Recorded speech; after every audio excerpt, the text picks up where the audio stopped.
positif, disiplin positif, keyakinan kelas, segitiga restitusi.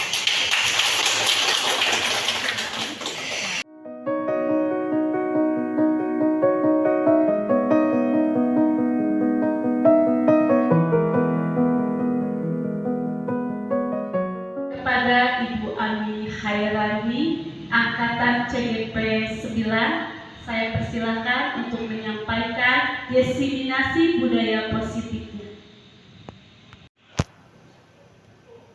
Terima kasih kepada Ibu Moderator yang telah memberikan waktu kepada saya.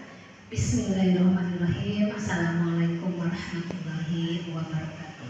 Waalaikumsalam warahmatullahi wabarakatuh. Bismillah, alhamdulillah, syahadu la ilaha illallah wa syahadu anna Muhammadar Rasulullah. Allahumma sholli ala sayyidina Muhammad wa ala ali sayyidina Muhammad. La haula wa la quwwata illa billahil aliyyil azim. Puji dan syukur hanya bagi Allah Subhanahu wa taala yang telah memberikan berbagai karunia-Nya kepada kita. Di antaranya nikmat sehat dan bahagia. Karena kita sehat dan kita bahagia, alhamdulillah ibu-ibu bisa hadir pada kesempatan kali ini. Ibu-ibu yang hadir pada hari ini, izinkan saya untuk menyampaikan sebuah diseminasi budaya positif di sekolah. Kenapa hal ini harus disampaikan? Karena budaya positif akan mendorong seorang anak memiliki karakter yang positif, yaitu karakter profil belajar Pancasila sesuai dengan visi kita sebagai seorang guru. Ibu-ibu dan bapak yang hadir pada hari ini, kesepakatan kelas dulu ya sebelum kita melanjutkan materi. Di sini ada beberapa kesepakatan kelas yang harus kita sepakati bersama, bukan kesepakatan saya ya Bu ya, tapi kesepakatan kita bersama. Oke. Yang pertama, kita aktif mengikuti kegiatan. Bagaimana Ibu? Siap mengikutinya? Siap. Oke, terima kasih. Yang kedua, kita saling menghargai. Jadi ketika ada ibu yang mengangkat tangan, beberapa ibu, kita persilakan salah satu dulu, nanti bergiliran gitu ya. Tidak rebutan ya Bu ya. Oke, kemudian itu kita sepakati Bu? Sepakat. Kemudian yang ketiga, mengikuti kegiatan dengan perasaan bahagia. Tentunya kita harus bahagia loh Bu ya. Karena kalau kita tidak bahagia, ini akan menimbulkan sebuah penyakit. Ya, penyakit apa?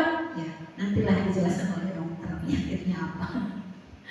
Berikutnya, kesepakatan kelas yang keempat adalah, ini ada gambar Bu ya, sedang makan. Boleh nggak kita makan-makan? Kebetulan ada snack juga ya Bu ya. Ya boleh. Ya. Kemudian nih main handphone. Boleh nggak kita main handphone ketika sedang berdiskusi? Tidak boleh. Oke. Tapi kalau ada kepentingan gimana, kita silent aja ya Bu ya. Oke, kita silent boleh lah. Tapi kalau sangat penting dan mendesak boleh diangkat handphonenya. Yang terakhir Bu, tidur. Boleh nggak?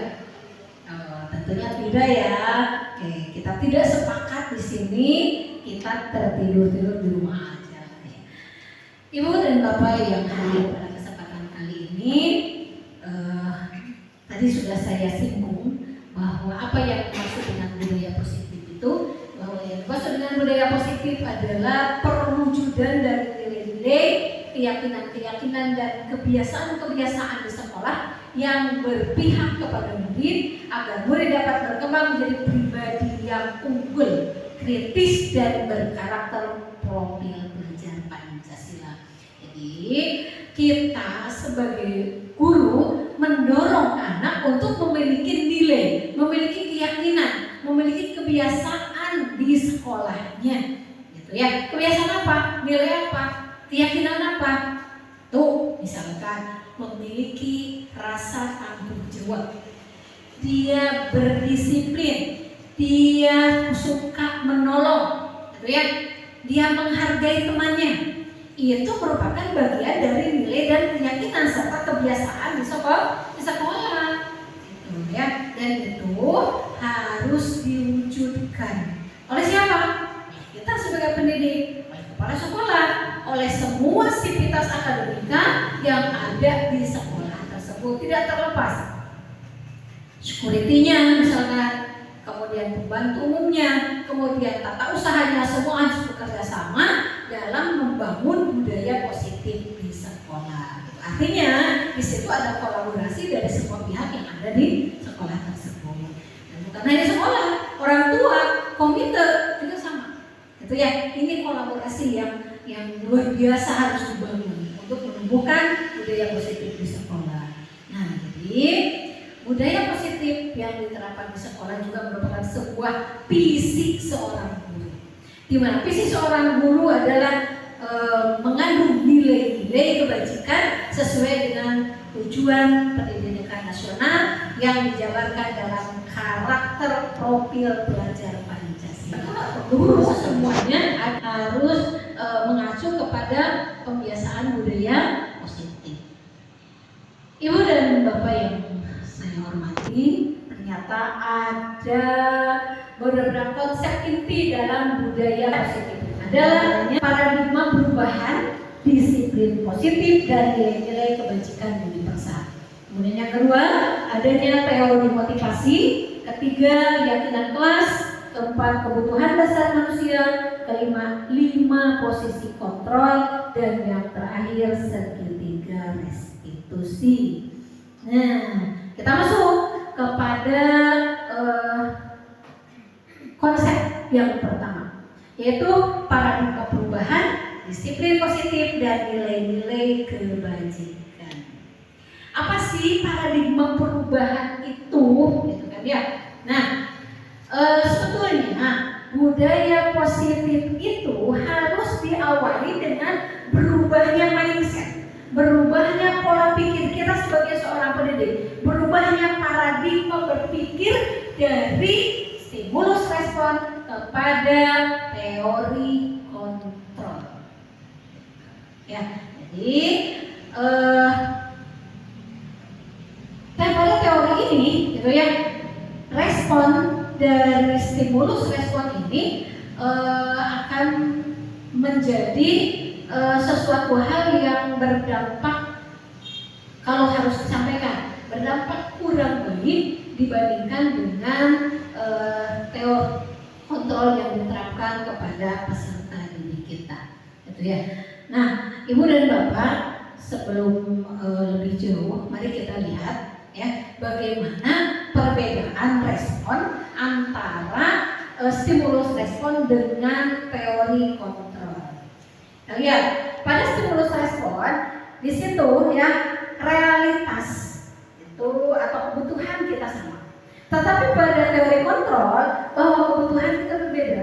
Di sini ibu-ibu yang hadir, kebutuhan Ibu Siti dengan Ibu Yati itu pasti berbeda, gitu ya. Nah, kebutuhan Ibu Siti itu apa sekarang? Tidak akan sama, nggak bisa. Sejumlah 50 orang yang ada di sini, kebutuhannya pasti akan berbeda. Inilah menurut teori kontrol, nggak bisa disamakan. Kemudian yang kedua, semua orang yang melihat hal yang sama. Semua orang itu melihat hal yang sama. Tapi pada teori kontrol, setiap orang memiliki gambaran yang berbeda tentang sesuatu. Contohnya misalkan begini, saya mengajak ibu yang ada di sini melihat pemandangan gunung yang indah. Tapi dalam benak ibu, ketika melihat gunung itu akan berbeda-beda. Yang satu melihat bahwa ketika melihat gunung dia tidak melihat keindahan gunungnya, tapi yang terbayang pekerjaan di rumah menumpuk, cucian, tugas yang lainnya. Tapi ada juga yang betul-betul dinikmati keindahan gunung itu. Itu contohnya. Jadi setiap orang memiliki gambaran yang berbeda tentang sesuatu yang bisa disamakan. Kemudian pada stimulus respon, kita mencoba mengubah orang agar berpandangan sama dengan kita. Jadi memaksa. Di situ ada pemaksaan. Sementara pada teori kontrol, kita berusaha memahami pandangan orang lain tentang dunia. Jadi kita istilahnya lebih legowo, ya, mampu memahami orang lain. Berikutnya pada stimulus respon, ya, orang lain bisa mengontrol saya. Nah, pada teori kontrol hanya saya yang bisa mengontrol diri saya sendiri. Nah, ilustrasi permainan tadi itu kan ya, ternyata kita melihat bahwa ada Ibu A A dan Ibu B, di mana tadi adalah Ibu Siti dan Ibu Rika. Bu Rika memegang sesuatu yang menurut beliau itu berharga, tapi Bu Siti mencoba untuk mengambilnya. Dia merayu dulu, gitu kan ya. Tapi karena rayuannya tidak mempan, maka dia memaksa mengambilnya, gitu kan ya. Nah, ketika dipaksa diambil, seakan-akan Ibu Rika membiarkan dirinya dikontrol oleh Bu Siti. Tapi sebetulnya, gitu kan ya, tidak ada di situ. Karena yang berhak mengontrol dirinya adalah Bu Rika sendiri. Ya. Jadi pada teori kontrol hanya saya yang bisa mengontrol diri saya, orang lain tidak bisa mengontrol diri saya. Kemudian pemaksaan ada pada saat bujukan gagal. Nah tadi ya, karena dibujuk tidak bisa, akhirnya dipaksa, gitu kan ya, diambil secara paksa. Itu pada stimulus respon. Kemudian tapi pada teori kontrol, kolaborasi dan konsensus menciptakan pilihan-pilihan. Di situ ada negosiasi. Yang terakhir pada stimulus respon, model berpikir menang kalah, tapi pada teori kontrol, model berpikir menang. Enggak ada guru menang, murid kalah. Tapi guru menang, murid pun menang. Sehingga kita sama-sama senang. Gitu, ya. Ibu dan Bapak yang lanjut. Setelah terjadi perubahan paradigma berpikir, kita masuk pada disiplin positif dan nilai-nilai kebajikan universal. Kata disiplin, oke, sebelum kesini, ya, saya ingin tahu dulu, ya, Ibu, disiplin itu apa sih? Ya, disiplin itu apa? Mangga, Ibu Kepala. Terima kasih Bu. Mungkin jawaban saya sederhana aja. Kalau menurut saya disiplin itu mentaati peraturan yang telah ditentukan atau ditetapkan di sekolah. Mentaati peraturan yang telah ditetapkan di sekolah itu. Oke. Terima kasih. Ya, terima kasih. Ada lagi? Silakan yang lain. Ya, yang lain. Izin menambahkan dari bahasanya saja ya, di mana disiplin adalah suatu sikap yang harus dimiliki oleh anak, sikap positif yang harus dimiliki oleh seseorang, karena ya anak saja, sikap positif yang harus dimiliki oleh seseorang sehingga hati nuraninya tergerak untuk melaksanakan semua hal yang dianjurkan, sehingga tanpa apapun dengan sebaik mungkin dan penuh tanggung jawab. Tadi yang disampaikan oleh dua juga ada pendapat yang salah, ya, semuanya pendapat itu baik. Yang disampaikan oleh Ibu bahwa disiplin adalah memahami tata tertib. Berarti ketika mematuhi tata tertib, di situ ada makna tersembunyi. Apa maknanya? Harus taat. Kalau harus taat, berarti di situ ada pemaksaan. Ya, hukuman pada akhirnya ketika tidak taat. Ya, kita lihat. Disiplin itu berasal dari kata disiplin, artinya belajar. Dan disiplin pun ini memiliki kesamaan makna dari kata disipel. Apa? Pengikut atau murid. Jadi untuk menjadi pengikut, mereka harus paham betul apa alasan mereka mengikuti sesuatu, ya? Sehingga akan muncul nanti motivasi dari dalam dirinya. Inilah yang disebut dengan disiplin positif, bukan serangkaian aturan yang dibuat oleh sebuah sekolah. Kenapa? Bukti nyatanya ya Bu ya, kita buat aturan, jangan buang sampah sembarangan, ya, jangan berisik, jangan membuli. Masih membuli Bu? Masih berisik di kelasnya? Masih berantem? Masih buang sampah sembarangan? Nah ini, kenapa itu terjadi? Karena motivasinya bersih. bersifat motivasi eksternal. Jadi sesuatu yang motivasi instan harus muncul dari dalam dirinya sendiri. Maka itu akan apa sih? Akan bertahan sangat lama. Begitu. Ya, jadi disiplin positif adalah suatu pendekatan untuk menerapkan disiplin dari dalam diri anak tanpa hukuman dan hadiah. Nilai kebajikan merupakan tujuan mulia yang ingin dicapai setiap individu. Jadi disiplin positif berarti dia nanti akan memunculkan nilai-nilai kebajikannya berdasarkan dorongan dari dalam dirinya. Anak susah untuk sekolah. Kenapa? Ketika nggak mau berangkat sekolah, pokoknya kalau nggak dapat ke sekolah, dikasih uang jajan, kerja aja kamu, kan gitu, ya. Tanamkan dalam diri anak rasa tanggung jawab terhadap diri yang berikan pemahaman apa sih kebutuhan sekolah. Maka akan muncul di situ disiplin positifnya. Gak akan ada lagi anak yang malas untuk berangkat sekolah, karena sudah tertanam motivasinya bukan dari luar, tapi dari dalam dirinya sendiri. Itulah yang dimaknai dengan disiplin positif. Ya. Selanjutnya Bu, ya. Yang kedua tadi ini yang pertama ya. Yang kedua teori motivasi, hukuman, penghargaan dan restitusi. Menurut Diana Gossen, ya, dia menyatakan ada 3 motivasi perilaku manusia, tidak bisa dihilangkan. Ketika kita dapat hadiah kita senang, betul Bu? Iya. Ketika kita diancam kita taat, karena apa? Karena takut, gitu, ya. Itu sudah menjadi naluri manusia. Jadi ada 3 kata Diana Gossen. Yang pertama, untuk menghindari ketidaknyamanan atau hukuman. Dia melakukan satu karena menghindari, supaya tidak dihukum, supaya tidak dimarahi. Kemudian yang kedua, untuk mendapatkan imbalan. Kalau sekolah berarti dapat uang jajan. Kan gitu. Ada yang ketiga, ini adalah untuk menjadi orang yang mereka inginkan. Ini yang lebih luar. Ya, gak harus dipaksa pada akhirnya. Itu kan ya, gak harus capek kita terhadap anak-anak didik kita.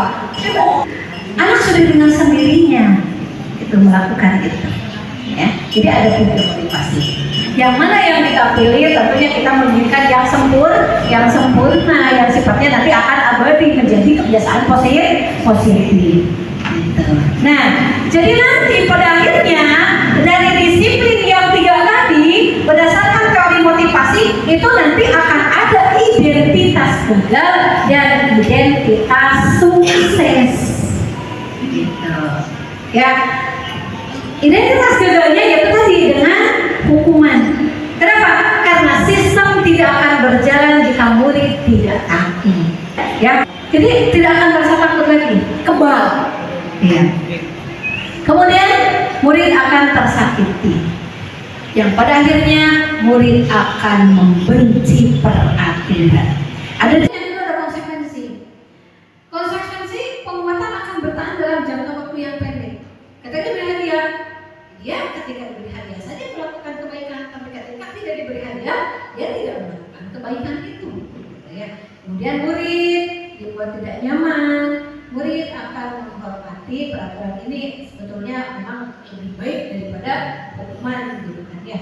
Dan yang ketiga yang memunculkan identitas sukses adalah motivasi intrinsik, itu dengan melalui restitusi. Karena dengan restitusi itu akan menguatkan murid dalam jangka waktu yang panjang. Kalau tadi sifatnya sementara, kalau ini mengakar, ya, mengakar kemanapun dia pergi, dimanapun dia berada.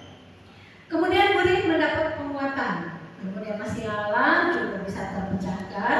Murid dapat bertanggung jawab atas apa yang dia lakukan, dan murid menghormati dirinya sendiri, juga menghormati orang lain. Inilah yang dimaksud dengan identitas sukses dari motivasi internal. Ya, Ibu, selanjutnya kita akan masuk ke keyakinan kelas. Ibu sudah mendengarkan keyakinan kelas? Sudah ada yang mendengar? baru sekarang. Baru sekarang. Subhanallah. Makanya ibu datang ke sini ya. Udah. Kalau keyakinan hati mah udah sering. Oh, keyakinan hati mah selalu gitu kan ya. Kalau keyakinan kelas aku baru dengar gitu ya. Ya ibu, kita lihat. Apa sih keyakinan kelas itu? Gitu kan ya. Keyakinan kelas menurut dosen adalah suatu keyakinan bahwa keyakinan itu akan lebih memotivasi seseorang dari dalam dan memotivasi secara intrinsik.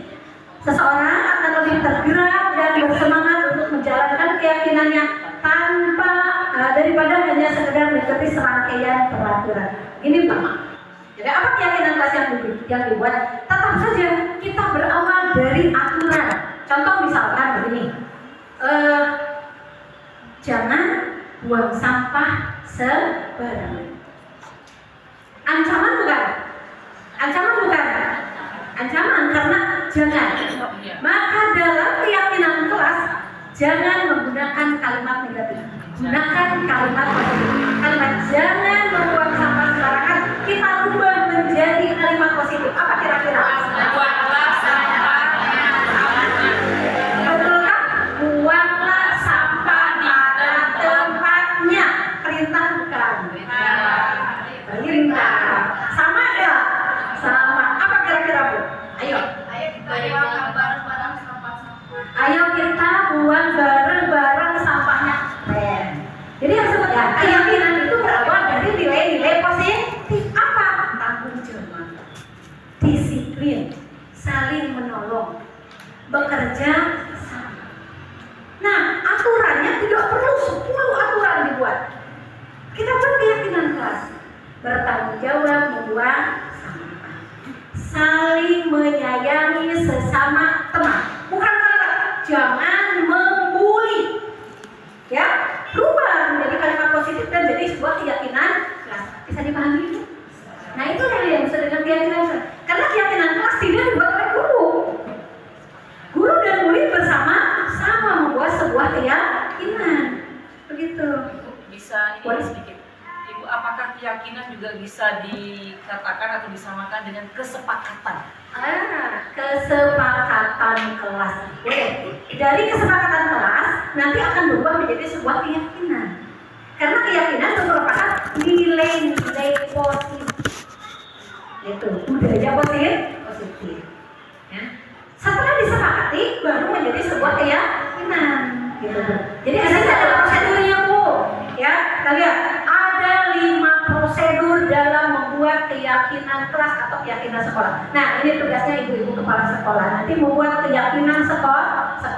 Sebab nanti kurikulumnya akan berubah menjadi kurikulum merdeka, gitu ya. Jadi sudah tahu lebih dulu ya. Alhamdulillah. Ya. Yang pertama, menggali peraturan-peraturan yang perlu disepakati. Jadi tadi, boleh kita buat dulu. Tidak boleh buang sampah sembarangan. Datang harus tepat waktu. List dulu. Ada berapa? Baru nanti rubah menjadi kalimat positif. Ya. Kita sama-sama membuang sampah pada tempatnya. Dari sana kita menyalurkan peraturan yang sudah dibuat menjadi nilai kebajikan atau keyakinan tadi. Jadi bertanggung jawab membuang sampah.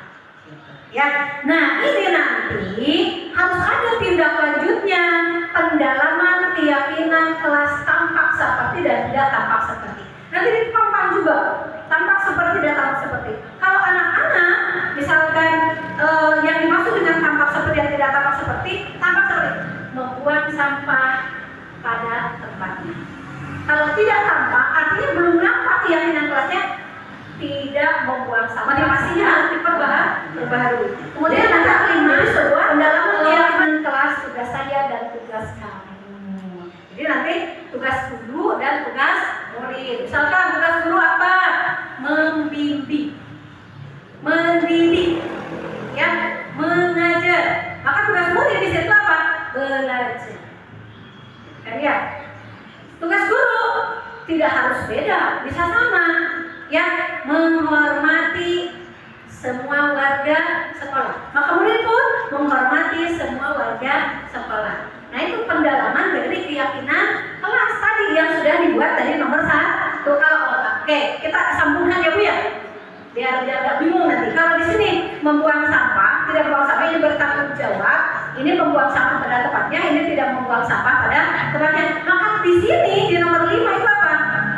Guru membuang sampah pada tempatnya. Murid membuang sampah pada tugasmu saja. Ya, itu untuk prosedur pembuatan keyakinan kelas. Berikutnya, kebutuhan dasar manusia atau teori kebutuhan dasar manusia. Apa sih ini? Gitu kan ya? Nih Bu, ya. Di sini ada 5 kebutuhan dasar manusia. Apa sih kebutuhan dasar manusia? Yang pertama betul ya, adalah kebutuhan fisiologis. Memenuhi kebutuhan hidup, makan, minum. Ibu tanpa makan, tanpa minum, apa yang akan terjadi? Pusing, lemes, tidak bisa beraktivitas, pusing, mahnya kambuh. Kalau mahnya sudah kronis harus dibawa ke rumah sakit, dirawat selama 1 minggu. Alhamdulillah kalau sembuh lagi. Aktivitasnya tertunda Bu. Ya, jadi yang pertama kebutuhan dasar manusia adalah kebutuhan fisiologis.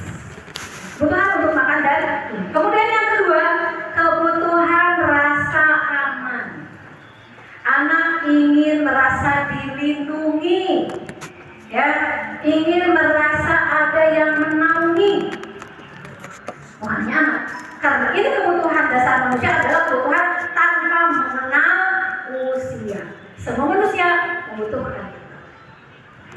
Kemudian yang ketiga ada rasa memiliki dan kasih sayang, rasa cinta, merasa dicintai. Kita punya teman-teman, tapi kalau kita misalkan dijutekin, rasanya sakit hati. Maka rasa cinta itu dibutuhkan. Berikut penghargaan. Ya, ini pemerintah, ya.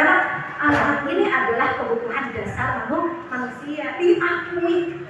Gitu kan ya. Kemudian aktualisasi diri, kebutuhan untuk mengaktualisasikan diri. Gitu kan ya. Nah, saya harus memahami kebutuhan dasar seorang murid. Kan di kelas itu ada anak yang nakal, gitu kan ya. Menurut kita, ya, nakal, susah diatur, sukanya ngejailin orang. Jangan dicap bahwa anak itu nakal, kamu bandel.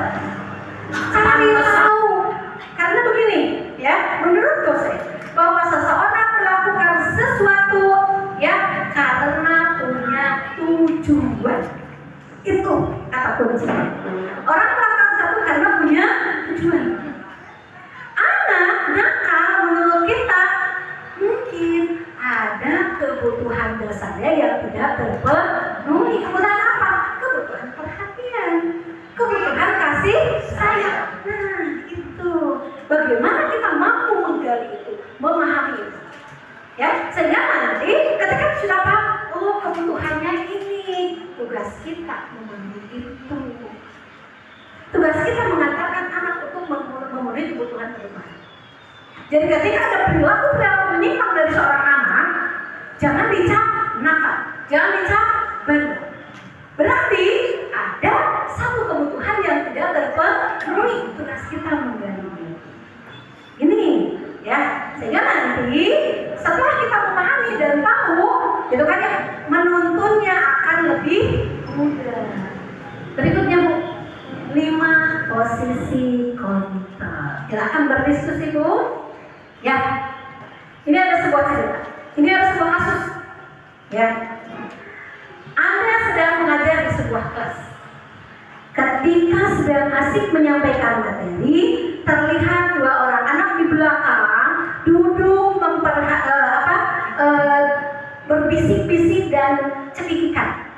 Ya, sehingga konsentrasi teman-temannya buyar dan Anda pun merasa terganggu atas ulah kedua anak tersebut. Sering terjadi? Minta kejujurannya. Apa yang dilakukan? Apa yang dilakukan dan sedang menyampaikan materi, terus ada anak yang berisik di belakang, ya otomatis Bu kita menegurnya. Terus tanyakan apa yang sedang diobrolkan. Ibu menegurnya bagaimana? Contohkan. Contohnya, Ya. maaf, apa yang sedang kalian bicarakan? Seperti itu. Dan dia anaknya bagaimana? Kok belum selesai Bu? Ya anaknya pas saya tegur itu pasti diam, otomatis diam. Ibu menegurnya sambil melotot. Kalau anak mau sambil melotot tuh pasti nangis nangisnya. Anaknya langsung diam, tapi enggak bicara. Gitu. Ya, Langsung diam. iya langsung diam, tapi Besoknya diam lagi Bu. besoknya gitu lagi. Bu. Kalau anak mau tidak hanya sebentar itu aja. Oke. Ada yang punya pengalaman lain? Silakan, Mangga. Tapi mungkin pernah ada dia saking keselnya gitu kan ya. Enggak, secara spontan kita mengeluarkan kata-kata yang membuat anak merasa takut. Mungkin seperti itu pernah terjadi Bu. Kan ya? Enggak masalah Bu. Karena ada 5 posisi kontrol guru terhadap muridnya. Pertama, posisi guru sebagai penghukum. Ya. Kemudian, pokoknya kalau nggak hafal besok hafalkan 2 surat. Begitu Bu Sista? Tidak. Yang kedua, pembuat rasa bersalah. Kemudian yang ketiga, posisinya sebagai teman. Keempat, pemantau dan manajer. Jadi ada 5 posisi kontrol seorang guru. Yang mana yang kita pilih, yang mana yang menjadi kebiasaan kita, mari kita kupas Bu, berikut konsekuensi. Ya, kalian di sini? Maka sudah jelas di sini ada tabelnya. Ada perilaku kontrol negatif, ada perilaku kontrol positif, dan ada kontrol diri. Ya. Mana perilaku kontrol negatif? Yaitu guru sebagai penghukum dan guru sebagai pembuat rasa bersalah. Guru sebagai penghukum biasanya nada suaranya tinggi, menghardik, mengancam, menunjuk. Gitu kan ya? Kamu yang belakang, kenapa tidur? Ya, itu mungkin terjadi di SD. Ya, di tingkatan usia SD. Di tingkatan usia SMP, di tingkatan usia SMA. Tapi kalau di PAUD, wah, langsung ngajak ya. Anaknya itu tidak akan terjadi di situ. Ya. Tapi tetap mungkin penghukumnya ada. Gitu kan ya. Nah, menyindir, gitu kan ya. Kemudian, ya seperti itulah yang dikatakan guru. Seperti yang saya contohkan tadi. Nah, dampaknya Bu, ini ketika guru menjadi posisinya adalah penghukum, dia akan mengulangi kesalahan berulang kali. Perilaku menjadi lebih agresif. Ini sangat berbahaya. Menjadi ya dimarahin, malah bahkan melawan. Kan gitu. Ini ketika posisi kita menjadi seorang hukum. Karena anak punya rasa harga diri. Ketika harga dirinya terlukai, ya, ketika anaknya berani, dia akan lebih agresif, bukan ya? Atau membenci terhadap gurunya yang menjadi penghukum. Kemudian yang kedua, pembuat rasa bersalah. Suaranya lembut, mendayu-dayu, gitu kan ya, mengaduk-aduk perasaan anak. Gitu kan ya, dia merasa kecewa, pokoknya kalau dalam bahasa anak-anak gaul sekarang salah gitu ya. Kemudian apa yang terjadi ini yang paling penting ya, anak merasa rendah diri, merasa gagal dan tidak berharga, yang pada akhirnya menyalahkan diri sendiri. Saya mah sampah, saya tidak berharga, gak muncul motivasi untuk menjadi baik. Sudah dicap sama guru bahwasanya ya itu dampaknya kan ya, sehingga kebiasaan positif yang budaya positif tidak akan ada. Kemudian yang ketiga, ini perilaku kontrol positif ya Bu ya, sebagai teman seperti tadi yang dicontohkan oleh ibu gitu kan ya, ibu siapa? Ibu Erna dan ibu Haji gitu kan ya, itu posisinya sebagai teman, pendekatannya dengan bercanda gitu kan ya,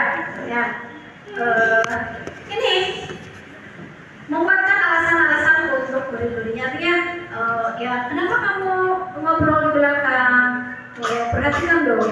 Jadi SKSD, sok kenal sok dekat, merasa akrab dengan muridnya, ini posisi sebagai teman ya. Kemudian dampaknya apa ya, anak menjadi tergantung terhadap gurunya ya. Pokoknya gurunya pengen Bu Haji, Bu Hajinya baik, ganti guru, perilaku gurunya akan karena ada ketergantungan. Kemudian tidak mandiri dan tidak bisa memutuskan sesuatu karena selalu apa? Karena selalu diberikan masukan. Ya. Kemudian pemantau. Artinya pemantau di situ ya, dia sebagai seorang guru, dia bicaranya lebih datar, seperti orang yang lebih berwibawa ya, dengan penuh wibawa, tidak senyum tapi juga tidak kasar, datar, cool ya, tinggi itu posisi sebagai pemantau, tidak menyalahkan dan tidak menyakut gitu kan ya. Dampaknya Bu, nah itu tadi pemberi konsekuensi itu adalah pemantau. Kenapa kamu coret-coretku ke temanmu? Ayo silakan, karena kan temanmu udah capek bekerja, kamu tolong tulis lagi apa yang tadi temannya tulis ya. Pembuat konsekuensi itu posisi sebagai pemantau. Dampaknya Bu, menitik beratkan pada dampak pada diri sendiri, mendapatkan hadiah atau mendapatkan hukuman. Tadi itu ada hukuman, ada hadiah. Kalau kamu mencari atau menuliskan hasil temannya yang tadi itu ditulis, betul di situ ada konsekuensinya kalau pegang sebagai pemantau. Berikutnya sebagai manajer, mengajukan pertanyaan. Kalau manajer kan bertanya ya, kenapa demikian ya, terus apa yang akan kamu lakukan nanti untuk menggali apa yang mereka lakukan, sehingga akan memunculkan satu kesadaran dalam diri. Oh ternyata yang aku lakukan itu tidak benar. Inilah posisi manajer. Kita lihat ketika tadi anak misalkan tidak membuang sampah tidak pada tempatnya, maka posisi manajer itu akan bertanya begini, kenapa tidak membuang sampah pada tempatnya? Jauh, misalkan depannya jauh, tempat sampahnya di sana gitu ya. Kemudian coba memang sih melakukan kesalahan itu sesuatu yang biasa terjadi, kuatkan di situ ya. Tapi ini kan menurut kamu keyakinan kelas yang kamu langgar apa? Nah larinya ke keyakinan kelas, iya tidak bertanggung jawab. Nah gitu. Jadi kalau tidak bertanggung jawab, untuk memperbaikinya apa yang harus kamu lakukan?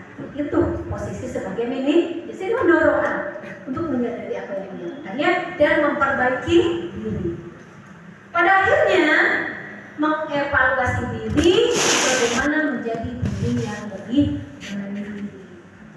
Ya Bu, jadi yang diperlukan bagi seorang anak adalah dia mampu mengontrol dirinya sendiri. Tadi di awal sudah sampaikan, tidak ada yang bisa mengontrol kita kecuali kita sendiri. Dan itu akan muncul dari mana? Dari motivasi intrinsik. Jadi dalam diri, bukan di luar.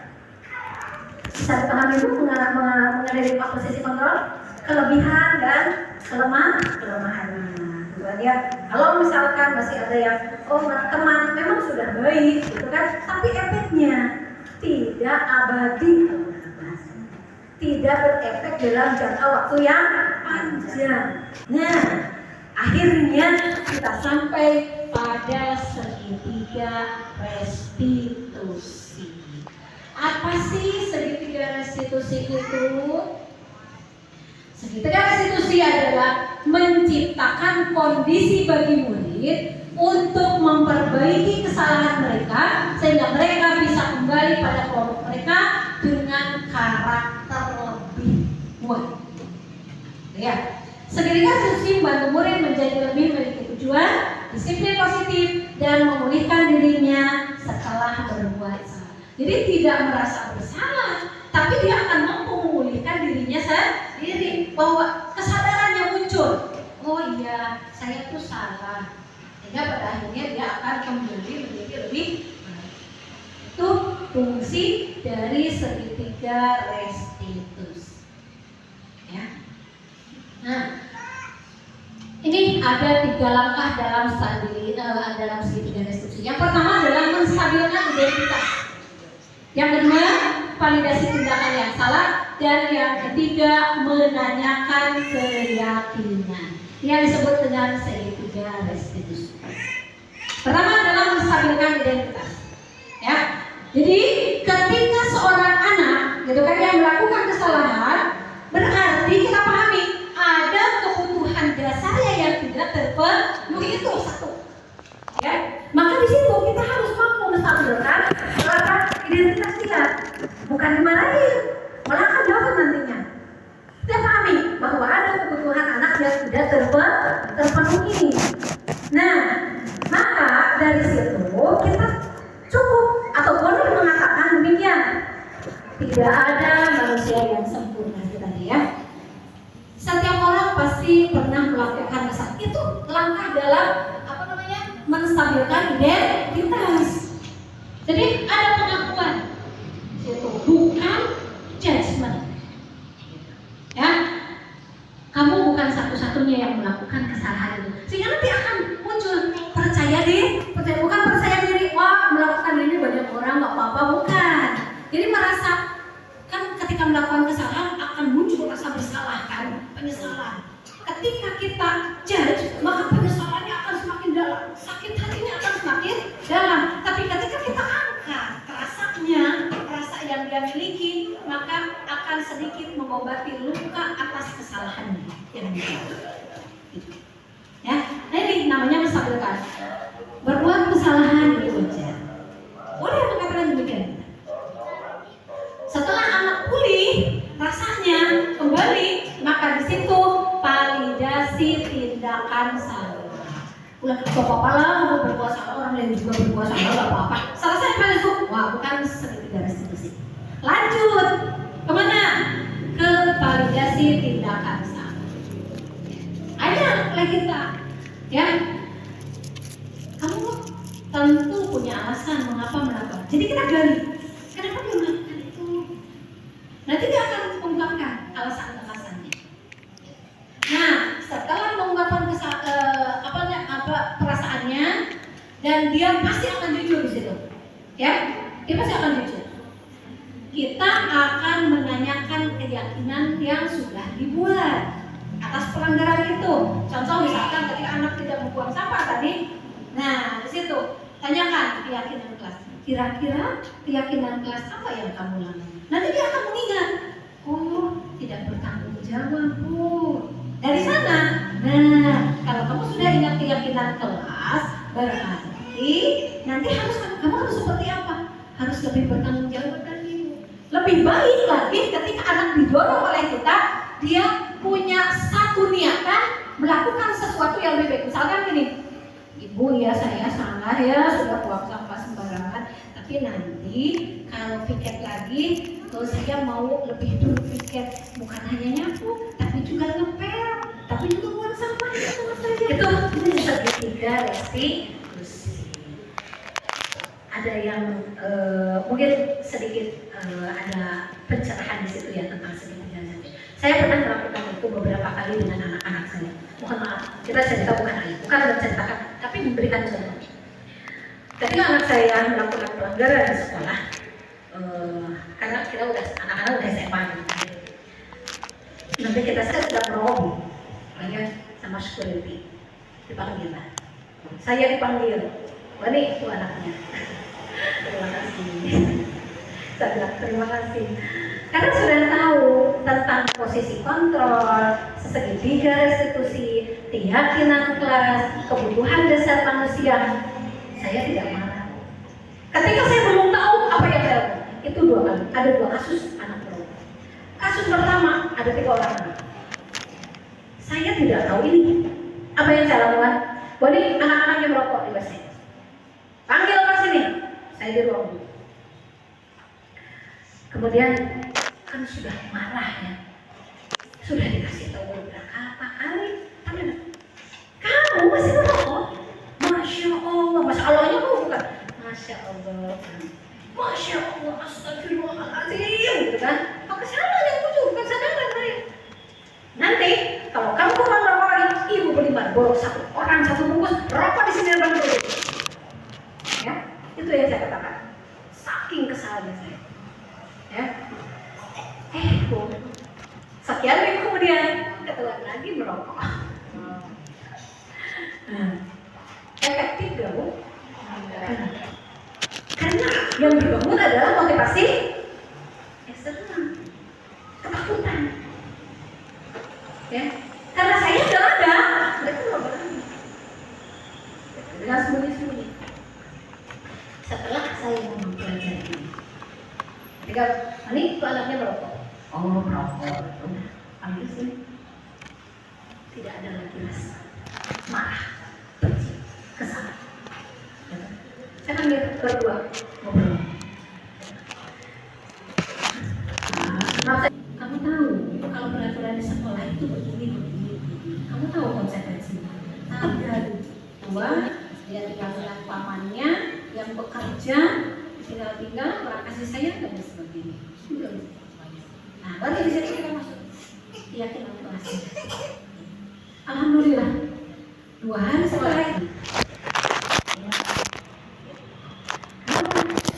tanya dengan langkah-langkah yang tadi. Itu tanya, ya Bu kan gak dapat tadi pelajaran Bapak Ano, dia kan sakit, terus pisang-pisang aja wes, nyata kosong, ya udah merokok aja. Ya. Oh, kamu sudah berapa kali melakukannya? Saling Bu? Ya, kalau nggak ketahuan, ya ketahuannya 2 kali ya. Iya. Nah, Ibu tahu bahwa kamu itu perokok berat, sulit menghilangkan kebiasaan itu. Ibu paham kok. Nah, di situ apa? Menstabilkan identitas. Sehingga tidak merasa dibunuh. Berat itu, masalah ada. Nah, merasa diakui bahwa kesalahan saya itu bisa dimaafkan. Nah, dari situ nanti kan muncul langkah kedua validasi tindakan. Harus setelah itu dia yang biasanya bolos dia boleh datang setiap pagi, ya. Kemudian mengikuti pembelajaran tanpa bolos, walaupun guru tidak masuk ke kelas, dia tetap berada di kelas. Alhamdulillah. Inilah dan itu mendapat acuan jempol dari teman-teman.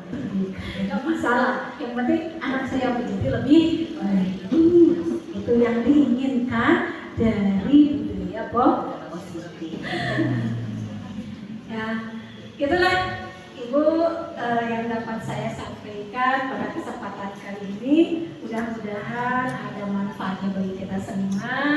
Itu kan yang menjadi sebuah ilmu yang bisa kita terapkan.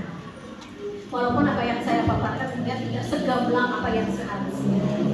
Tapi mudah-mudahan sedikit ada titik pencerahan. Demikian, terima kasih atas segala perhatian. Salam bahagia. Semoga kita tetap bahagia. Ya, wassalamualaikum warahmatullahi wabarakatuh. Waalaikumsalam.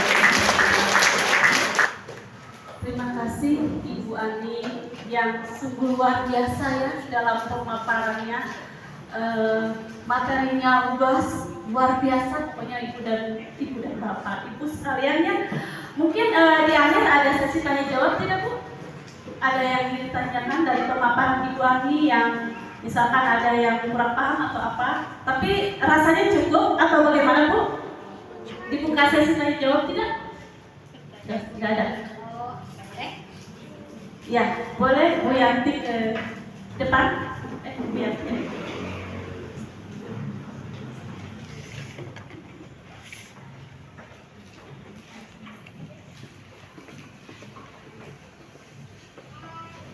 Assalamualaikum warahmatullahi wabarakatuh. Waalaikumsalam. Nama saya Yanti dari KB Cirebon.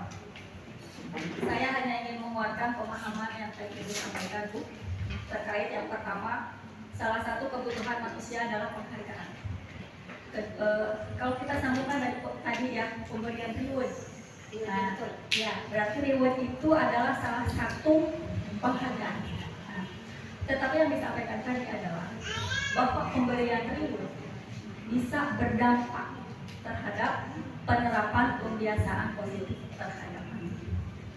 Apakah yang reward ini apakah sesuatu yang material? Atau bisa juga kan kalau di PAUD biasanya kalau kita sekedar memberikan jempol 2 keren. Nah gitu ya Bu ya, yang kita tanyakan itu pertama. Kedua, apakah pemberian reward atas dasar kesepakatan Bu? Kita misalkan di yang saya alami saja ya, yang saya alami di kelas misalkan itu, Bu, kalau aku selesai boleh nggak? Walaupun rewardnya hanya sekedar stiker gitu Bu. Nah, bagaimana pandangan Ibu tentang hal tersebut? Apakah masih bisa dilakukan atau tidak? Kadang-kadang Bu, kita yang tidak menerapkan. Awalnya nih Bu ya, pemantiknya itu, misal ketika ikrar nih Bu, saya tidak seperti Ibu tadi yang terapkan kepada Ibu Hasanah.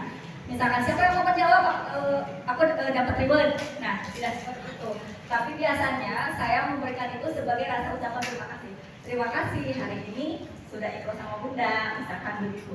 Dan ternyata itu memantik anak-anak Bu. Ketika dia mau ikro atau selesai, malah mereka yang bertanya, boleh kabur kalau aku setelah ikro atau selesai kegiatan, aku dapat stikernya dong Bu? Boleh tidak? Nah, menurut pandangan Ibu dengan kasus yang saya alami sekarang, apakah positif atau tidak? Apakah hal yang tersebut dengan kasus yang saya alami perlu perubahan lagi atau tidak? Terima kasih. Assalamualaikum warahmatullahi wabarakatuh.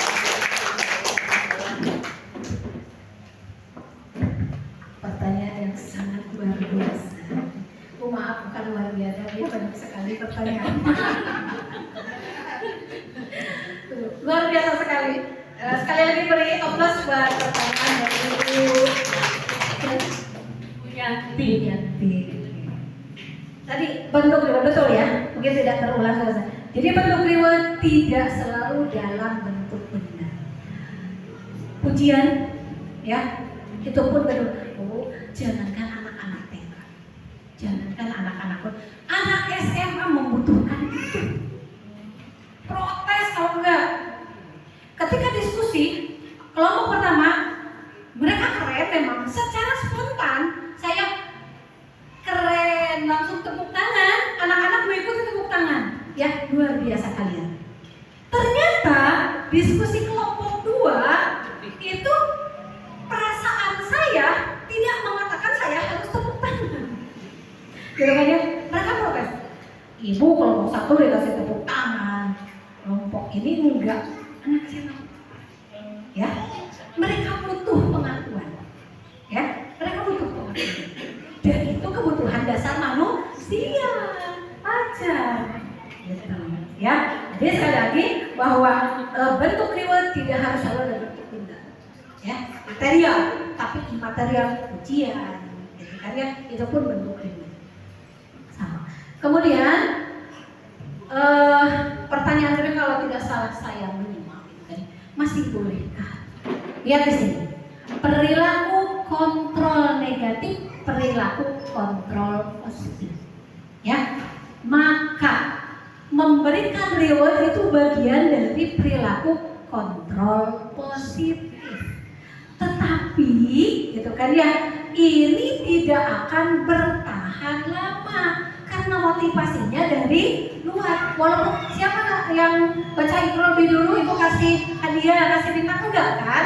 Tetapi dengan sendirinya ketika mereka baca, oh dapat bintang, oh aku mau dong, kan termotivasi. Tapi motivasinya bukan dari dalam dirinya, dari luar tetap, gitu ya, dari luar. Oh dia dapat bintang, aku pun mau, kemana ya? Saya udah dapat bintang lagi, kan begitu. Dan ini akan menjadi sebuah ketergantungan. Ya, ketika ibu tidak menjadi gurunya, makanya dan gurunya yang berikutnya tidak melakukan itu, dia akan berhenti melakukan itu. Tidak lagi, ya, tidak mengakar, tidak menjadi sebuah karakter. Gitu. Ya. Jadi yang paling penting adalah tidak salah, silahkan, tapi sedikit-sedikit digeser, munculkan motivasi intrinsiknya bahwa melakukan ini adalah sebuah tugas dia. Supaya apa? Gitu. Bukan kita kasih tahu, tapi dengan segitiga restitusi itu. Ya, mendorong anak untuk memahami apa yang harus dia lakukan. Kenapa dia harus bertanggung jawab? Ya, memahami kenapa saya harus membaca. Jadi membaca itu adalah sebuah kebutuhan saya. Nah itu motivasi itu yang harus dimunculkan kali ini, dibangun, beralih ya dari kontrol positif menjadi kontrol diri. Jadi ibu tidak akan capek lagi nanti memberi bintang. Ya, mereka akan dengan sendirinya, dengan semangat, dengan terburu-buru ingin segera membaca karena kebutuhan, karena membaca adalah kebutuhan saya. Begitu. Ya, gitu. Itu. Jadi lagi tidak dipinta langsung. Boleh silakan.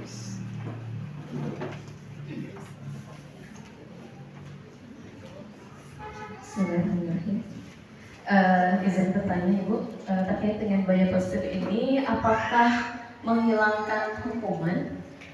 Jadi sama sekali tidak ada hukuman, gitu ya? Ketika misalnya melanggar peraturan atau melanggar tadi apa kelas itu tadi? Kesepakatan kelas gitu ya, atau keyakinan kelas gitu ya? Itu apakah tetap ada hukuman ataukah tidak ada? Itu yang pertama. Kemudian yang keduanya, rasa-rasanya kalau misalnya kita merujuk ke Al-Quran gitu ya Bu ya, di dalam Al-Quran itu kan selalu ada perintah dan larangan gitu ya. Selalu ada perintah dan larangan, juga tentu ada konsekuensinya. Ada surga, ada neraka, ada siksa, ada pahala gitu ya. Nah mungkin ini juga akan menjadi bahan pertimbangan ketika kita dalam mendidik anak-anak gitu ya. Kemudian yang ketiganya, mungkin budaya positif ini juga apa ya, cara-caranya akan berbeda gitu ya, akan sedikit berbeda ketika misalnya diterapkan antara usia PAUD, kemudian SD dan remaja gitu ya, atau menuju ke dewasa. Karena kalau yang saya pahami, tahapan mendidik anak itu di 5 tahun 7 tahun pertama itu kan anak diperlakukan sebagai raja gitu. Makanya kalau di PAUD pasti tidak ada hukuman. Ya, pasti tidak ada hukuman. Nah, kemudian ketika misalnya di SD sampai SMP itu ada gitu kan ya. Nah, ketika SMA itu pasti ada juga gitu ya. Karena itu tadi ketika saya sudah mau menjadi lebih dewasa, dia harus paham bahwa segala sesuatu pasti akan ada konsekuensinya. Itu tadi dari saya itu dengan penghargaan atau dengan hukuman gitu. Terima kasih. Luar biasa ya. Satu orang pertanyaannya punya anak. Ternyata kadang sudah punya anak ya Bu ya. Terima kasih Bu Sri atas pertanyaannya. Hebat sekali analisanya.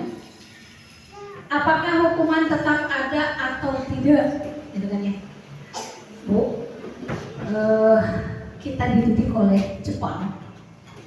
Bukan dididik ya, dijajah oleh Jepang, oleh Belanda, oleh Portugis. Berapa tahun Bu lamanya? Masih ada bekasnya Bu sekarang? Masih. Itu kan ya. Bu, tidak mudah merubah kontrol diri kita terhadap anak karena ini sudah menjadi sesuatu yang kita anggap benar. sulit sekali. Dan tidak seperti makan obat dokter. Kalau makan obat kita pusing, makan paracetamol setengah jam kemudian hilang. Apa efeknya Bu? Ada efek. Ini layaknya makan herbal. Ya. Ketika kita makan tidak langsung sembuh, ada proses, ya. Kemudian malah muncul detoksifikasi, ya. Kita merasa lebih parah karena itu dalam rangka mengeluarkan racun kan gitu. Terus suatu saat nanti sembuh, ada efeknya. Nah itu. Jadi merubah mindset kita dari bahwa hukuman lebih efektif tadi, ilusi tentang sudah sampaikan itu sebuah ilusi bahwa ini loh yang benar, bahwa ini yang tepat. Iya saat itu. Maka kita kaji sekarang. Kenapa sih orangnya pintar, orangnya cerdas, orangnya agama, kok korupsi? Itu. Kenapa yang dibangun adalah tadi motivasi ekstremis, bukan motivasi ekstremis. Hukuman motivasi ekstremis, bukan ekstremis. Ya. Tadi saya contohkan kenapa di Jepang budayanya begitu. Karena yang dibangunnya, karena di awal yang dibangun itu. Kalau kita enggak, penjajahan adalah hukuman. Itu sudah melanggar. Ya. Jadi lebih ala kalu. Jadi kita ubah dulu nih mindsetnya. Kita ubah dulu dong paradigmanya. Gitu. Dan melihat ganti akibatnya. Ya, dampak akhirnya apa? Kemudian, betul, dalam Al-Quran ada perintah, ada larangan. Ya, jelas itu. Tapi bagaimana kita nih dengan konteksnya sekarang? Apalagi dalam pendidikan agama. Toh kata Quran ketika anak usia sekian tidak sholat, harus diceprit kakinya. Tidak akan terjadi Bu ketika motivasi intrinsik sudah diterapkan dari awal. Hukuman tidak akan muncul. Ya. Ketika motivasi intrinsik diterapkan dari awal, dibangun dari akarnya, gak akan ada orang melanggar aturan. Karena semuanya berasal dari dia. Dia mencegah dirinya sendiri untuk melakukan, dia dengan kesadaran sendiri melakukan sesuatu. Ya. Jadi perintah larangan sebetulnya dalam Al-Quran itu sebagai satu alat pencegahan supaya tidak melakukan itu. Itu perintah, reward dari Allah, surga dan neraka itu satu bentuk. Ketika seorang taat, ketika seorang tidak taat, ini loh. Gitu. Ya. Jadi itulah itu tadi ya kata kuncinya. Kemudian betul, mungkin akan terjadi perbedaan. Betul. Menurut Yojar Dewantara bahwa usia mendidik anak sesuai dengan usianya. Ada usia wiraga, ada usia wirama, ada usia wirasa. Gak bisa anak SMA dididik dengan cara wiraga. Anak SMA dididik dengan cara wirasa, gak bisa. Tetap harus sesuai dengan kondisi usianya. Itu kan ya. Tetapi budaya positif tadi harus diterapkan sejak awal. Bukan hanya di lembaga pendidikan, tapi juga di rumah sebagai media terkecil. Di situ. Jadi sebetulnya ini bukan hanya untuk ibu pendidik, ibu-ibu yang ada di rumah juga harus paham tentang. Ya positif, disiplin positif, keyakinan kelas, segitiga, restitusi.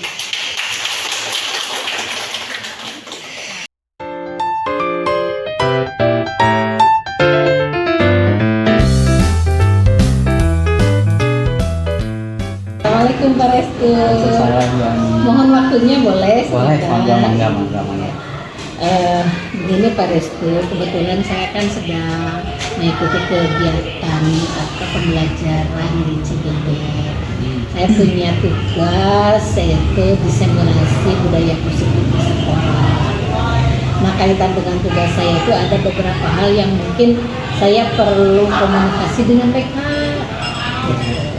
Kemudian ada hal-hal yang harus disinkronkan gitu ya. Nah, begini Pak Restu, kalau boleh itu saya mendapatkan informasi dari Pak Restu, adakah kira-kira kaitan peran wali kelas dengan BK? Ada pasti memang. Kira-kira apa tuh? Kalau di BK itu ada yang namanya dukungan sistem. Oh iya. Dukungan sistem itu kita membangun komunikasi efektif untuk bekerja sama-sama menghadapi siswa pastinya dengan ketemu wali kelas pasti. Mungkin saya menggambarkan BK sama wali kelas itu bestie lah, best friend gitu. Karena memang harus saling kolab apapun juga berkaitan dengan siswa pasti kita melibatkan wali kelas.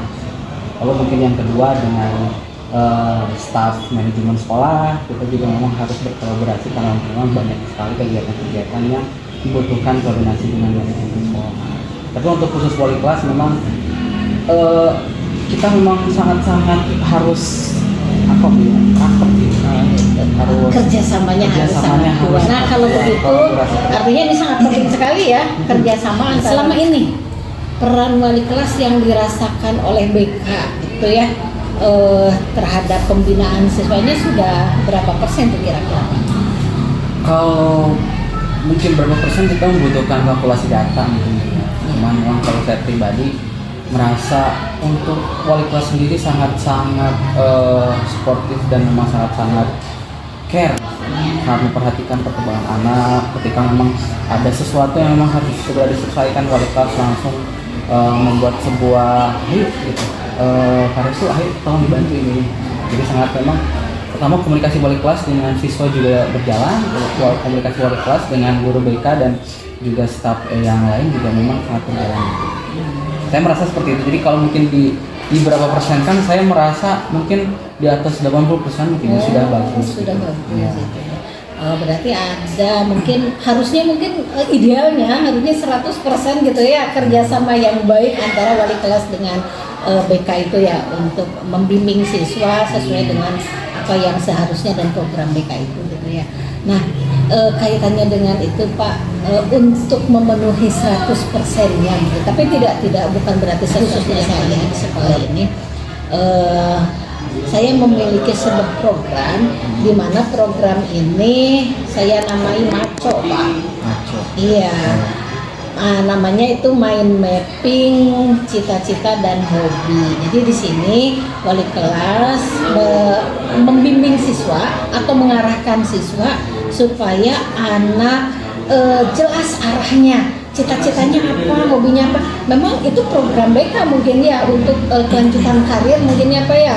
Sebenarnya di sini kan tidak, saya tuh berpikirnya saya di sini ingin membangkitkan itu Pak, membangkitkan anak mau berkomunikasi dengan jalan kita sebagai wali kelas gitu.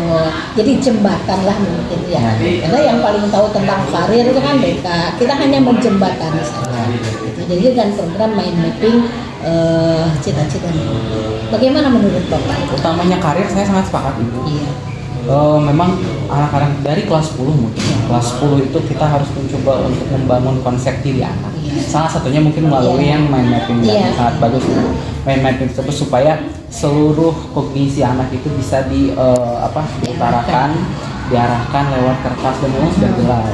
Memang ada penelitian Ibu yang menyebutkan kalau misalkan kita menuliskan sesuatu otomatis seluruh pikiran kita tuh udah tersalurkan ke sana, tercurahkan sehingga memang jelas Ibu arahnya. Saya sangat mendukung Ibu terkait program tersebut dan saya tidak sabar untuk mungkin bisa berkolaborasi gitu ya dengan mudah-mudahan ya gitu Ibu. Ya kita sama-sama membimbing anak-anak supaya goal.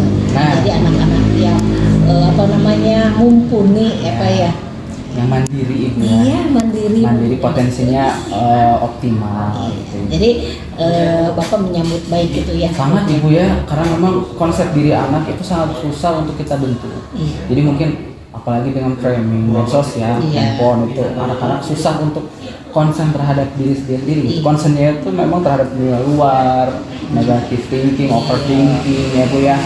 karena kan semakin adanya revolusi teknologi membuat anak-anak semakin sulit berpikir. Mungkin salah satunya caranya mungkin dengan ini gitu, untuk ke-trip supaya bisa jadi berpikir. Bagus sih. Saya sangat setuju, sepakat. Terima kasih sekali Pak Restu, Siap. luar biasa berkahnya ya. Terima kasih Pak Siap, atas sama-sama. masukan dan sarannya, Ya. mudah-mudahan berjalan. Amin. Terima kasih banyak. Terima kasih Pak Restu. Assalamualaikum warahmatullahi wabarakatuh.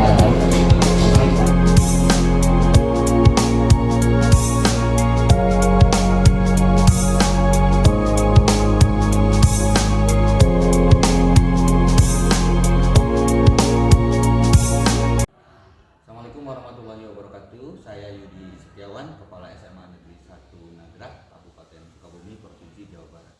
Hari ini saya kedatangan dua orang guru hebat yang tidak lain adalah calon guru penggerak, dan kedua orang ini mencoba mengusulkan sebuah program yang ditujukan untuk memenuhi tagihan atau aksi nyata terkait budaya positif. Melihat dari judul yang disampaikan, kemudian mendengarkan rencana kegiatan yang akan dilaksanakan, yang secara intinya adalah berjudul Maco Mind Map anak didik SMA Negeri 1 Nagrak terkait cita-cita dan hobinya. Ini saya sangat mendukung sekali terkait rencana kegiatan ini, dan saya meminta kedua orang guru tersebut untuk berkomunikasi dengan pihak lain dan untuk melaksanakan sosialisasi. Adapun kegiatan ini nanti akan disandingkan dengan kegiatan yang sudah berjalan di sekolah, yaitu kegiatan kalibrasi, di mana pada kegiatan kalibrasi ada peran wali kelas untuk berkomunikasi dengan siswanya, dan Maco ini akan menjadi guideline komunikasi wali kelas dengan siswanya. Dan saya kira ini program yang sangat bagus. Oleh karena itu, saya selaku Kepala SMA Negeri 1 Nagrak sangat mendukung dan sangat berharap program ini bisa terrealisasi dengan baik. Salam guru hebat, semarak cerah. Terima kasih. Assalamualaikum warahmatullahi wabarakatuh.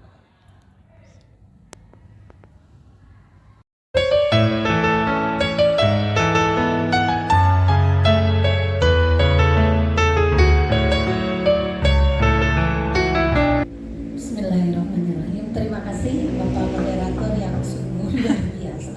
Ibu dan Bapak, mohon maaf kami menyita waktunya. Di sini kami ingin berbagi sebetulnya dengan Bapak Ibu semua. Tapi diawali dengan terima kasih banyak masih mau menyimak kami begitu. Langsung saja ya, karena sudah terlalu sore. Ibu dan Bapak, sebagaimana sudah kami sosialisasikan tentang budaya positif di sekolah seperti apa gitu kan ya, kan ada 6 poin dalam budaya positif itu.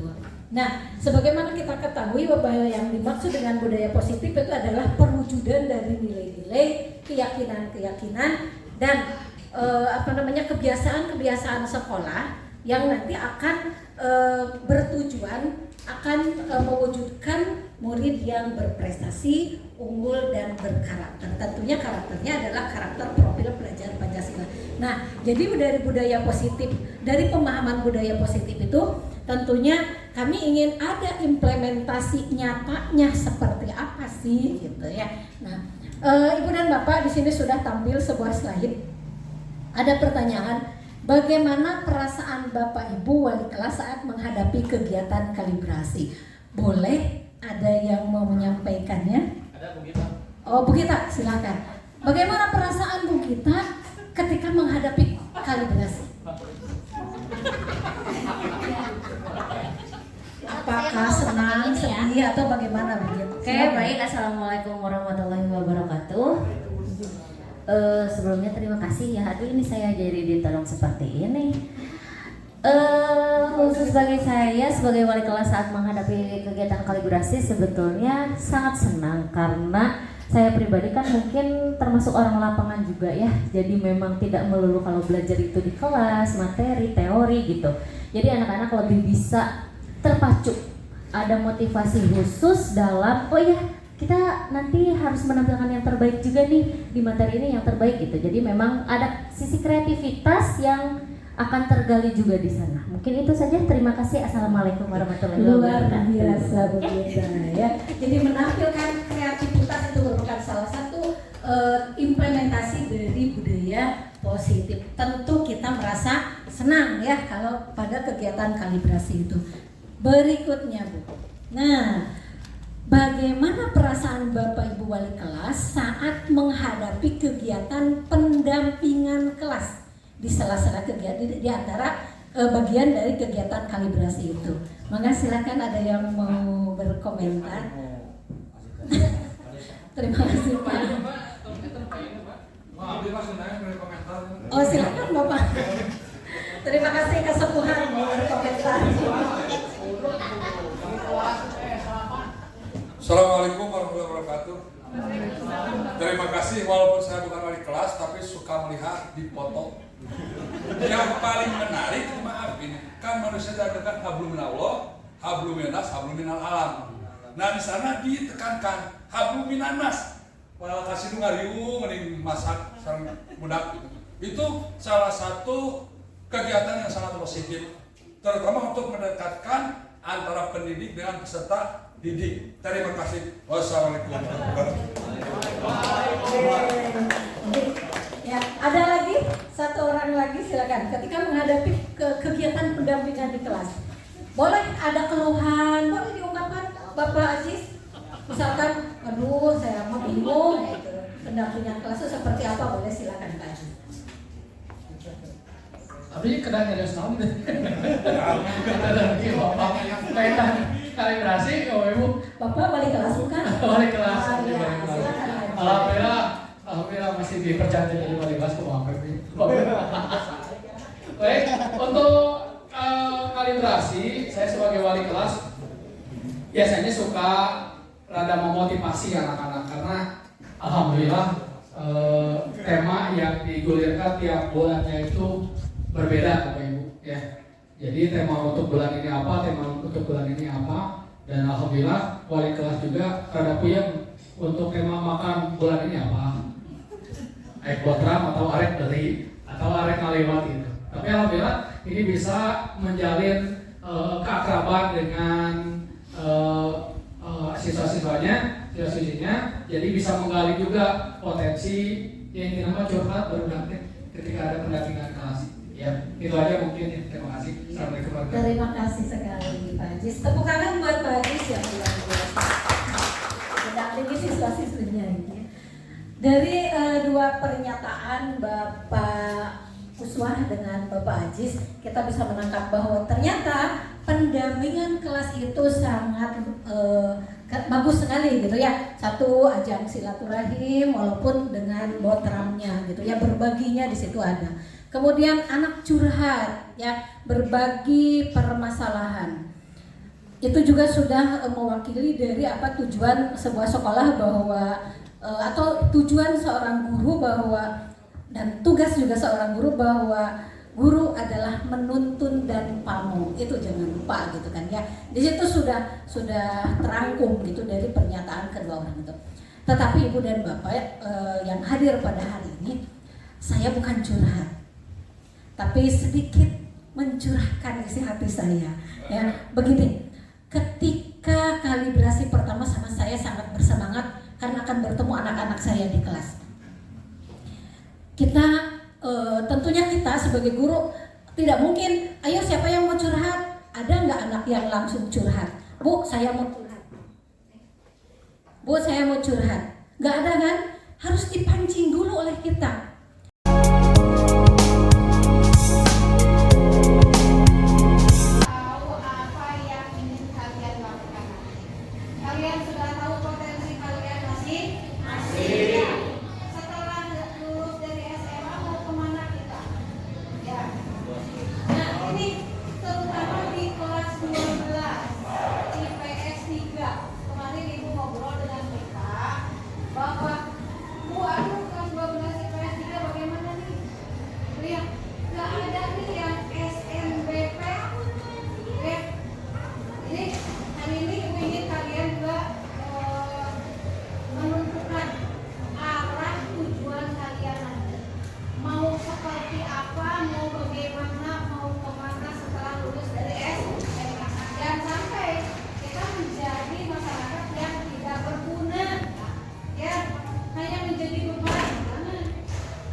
kalian isi itu nama kalian, tanggal berapa, kemudian mind mapping kalian itu akan seperti apa. Misalkan di sini pendidikan nanti setelah lulus dari SMA kalian ingin jadi apa?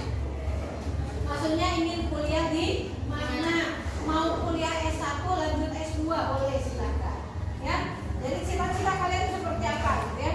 Jadi mind mapping ini tentang karir kalian, ya, cita-cita kalian menjadi apa. Kemudian di sini ada profesi. Kalau kalian kuliahnya di mana, profesi kalian nanti ingin jadi apa, gitu ya. Kemudian di sini hiburan kesukaan kalian apa? Hiburannya senangnya main game atau main ke mall, bebas. Karena hiburan kita yang menurut kita sesuai dengan hobi kita itu apa. Kemudian nanti, oh iya, hiburan, hobinya apa? Hobi kalian, hobinya main game, ya tuliskan aja. Ya, jadi silakan kalian tuangkan semua yang ada di dalam hati kalian. Nah, keluarga, kalian mau nikah tahun berapa? Mau dia nikah usia berapa? Iya, target. Ya, usia berapa saya harus menikah? Berapa anak yang saya? Ini untuk kakak kalian. Jadi di sini kita ibu tentunya ya dari kelas ingin kalian jelas arah tujuan hidup kita itu mau seperti apa, mau kemana, gitu ya. Harus ada arah tujuannya, harus ada panduannya, ya. Silakan.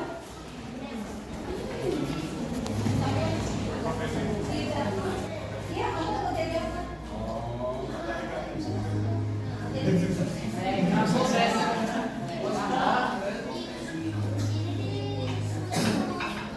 Iya boleh, silakan. S1 di mana? Ya. Iya, dengan jurusan.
penjelasan oleh Ibu Khairani. Nah jujur sebelum saya mendapatkan pencerahan mengenai mind mapping yang telah dijelaskan oleh Ibu Ani, saya belum mengetahui tujuan ke depan atau tujuan masa depan saya ke depannya itu mau seperti apa. Tapi alhamdulillahnya setelah saya mendapatkan pencerahan, saya memiliki tujuan yang lebih jelas ke depannya. Yang awalnya saya belum memiliki rencana seperti jurusan kuliah, tapi setelah mendapatkan pencerahan, alhamdulillah saya sekarang sudah mendapatkan jurusan yang saya inginkan dan sesuai dengan hobi maupun profesi yang akan saya ingin jalankan nantinya, yaitu ingin berkuliah di S1 Akuntansi Universitas Indonesia. Nah, pada saat Ibu Ani menjelaskan mengenai mind mapping, itu bukan hanya menjelaskan tentang mind mappingnya saja, tapi Ibu Ani juga memberikan motivasi kepada kami yang dimana pada saat kami ingin merencanakan sesuatu, bukan hanya harus direncanakan saja, tapi harus dilakukan dengan ikhtiar. Ikhtiar tersebut itu harus dilakukan dengan usaha dan doa. Demikian